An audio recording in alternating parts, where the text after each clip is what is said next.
Hola, hola, ¿qué tal? Bienvenidos a un nuevo video más de hotelesenreserva.com.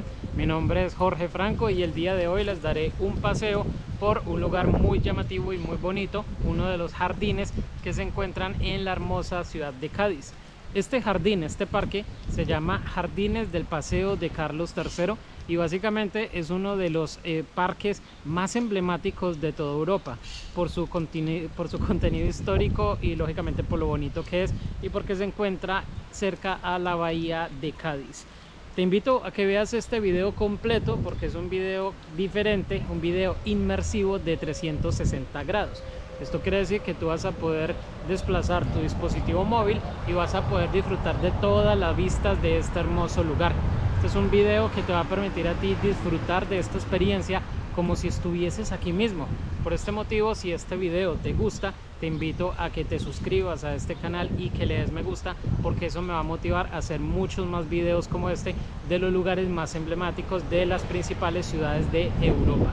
Siendo así, te voy a mostrar el lugar para que tú lo puedas conocer de primera mano. Te voy a dejar también en los subtítulos la descripción de este lugar, un poco de su historia e información general, y de esta forma vas a aprender el lugar, vas a conocerlo y pues vas a disfrutarlo. Siendo así, empecemos.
quieres tú que sea?